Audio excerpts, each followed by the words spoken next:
اللہ نے جو کتاب اس قوم کے لیے نازل فرمائی تھی حضرت موسیٰ علیہ السلام پر، حضرت داؤد علیہ السلام پر، اس قوم کے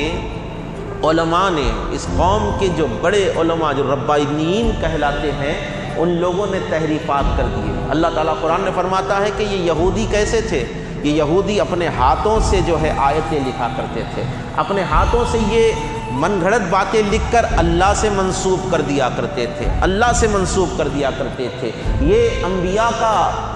اکرام کا قتل کیا کرتے تھے، ان کو شہید کیا کرتے تھے۔ یہ سود خوری میں جو ہے سو بہت آگے ہو چکے تھے، اور یہ ظلم و ستم بربریت میں آگے ہو چکے تھے۔ اللہ تعالیٰ ان کو بار بار جو ہے اپنی نعمت یاد دلاتا ہے کہ اے بنی اسرائیل، وہ نعمتیں یاد کرو جو اللہ نے تم کو دی تھی۔ کیوں یاد دلاتا تھا؟ اللہ نے ان کو نعمتیں دی، بدلے میں انہوں نے اللہ کی ذات سے بغاوت کر دی، بدلے میں انہوں نے اپنے رب کی نعمتوں کا شکریہ ادا کرنے کے بجائے ان لوگوں نے اللہ سے کفر کر دیا۔ آج مسئلہ یہ پیدا ہوتا ہے، آج کہا یہ جا رہا ہے،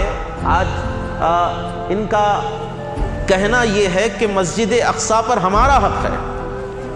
مسجد اقصیٰ پر ہمارا حق ہے کہ ہم ابراہیم کے ماننے والے ہیں، ہم حضرت یعقوب کے ماننے والے ہیں، ہم داؤد علیہ السلام کے ماننے والے ہیں، ہم سلیمان علیہ السلام کے ماننے والے ہیں، ہم موسیٰ علیہ السلام کے ماننے والے ہیں۔ میں آپ کو بتاؤں، جو اللہ کے نبی علیہ السلام کی ذات کا منکر ہے، جو آخری پیغمبر کا منکر ہے، گویا وہ تمام نبیوں کی پیغمبری کا منکر ہے۔ وہ حضرت موسیٰ کا بھی منکر ہے، وہ حضرت عیسیٰ کا بھی منکر ہے، وہ حضرت داؤد کا بھی منکر ہے۔ جو اللہ کے نبی علیہ السلام کا نہ ہو سکا، جو سرکار پر ایمان نہیں لایا، سیدھے سادے لفظوں میں آپ کو بتانا چاہوں گا، وہ کافر ہے، وہ کھلا کافر ہے، وہ کھلا کافر ہے۔ اور اللہ کی جو مسجدیں ہیں وہ پاک ہوتی ہے، وہ کافروں کی ملکیت میں نہیں آتی، کافروں کی ملکیت میں نہیں آتی۔ مسجد اقصیٰ کل بھی مسلمانوں کا حق تھا، آج بھی مسلمانوں کا حق ہے، اور قیامت تک مسلمانوں کا حق رہے گا۔ اب یہ چاہے جتنے حربے آزما لے، چاہے یہ جتنی بمباریاں کر لے، چاہے جتنے میزائلز گرا لے، چاہے جتنے معصوم بچوں کو یہ شہید کر دے، چاہے جتنی عورتوں کی عصمتوں کو یہ تباہ کر دے، چاہے جتنے مظلوم مسلمانوں کو یہ گھر سے بے گھر کر دے، یاد رکھے وہ وعدہ حق ہوگا جو اللہ نے منسوب کیا ہے، جو اللہ کا وعدہ ہے وہ حق ہو کر رہے گا۔ یہ گریٹر اسرائیل کے نام پر، یہ گریٹر اسرائیل کے نام پر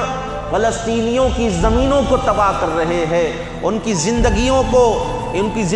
کو موت کا دلدل بنا رہے ہیں۔ یاد رہے، یہ تھوڑی دیر کے لیے اپنے منصوبے میں تو کامیاب نظر آتے ہیں، لیکن خدا کی عزت کی قسم، اللہ کی طاقت وہ ہے جب وہ اپنے گھر کی حفاظت کرنا چاہے تو بڑے بڑے لشکروں کی ضرورت نہیں ہوتی، وہ چھوٹے چھوٹے پرندوں سے اپنے گھر کی حفاظت کر لیتا ہے،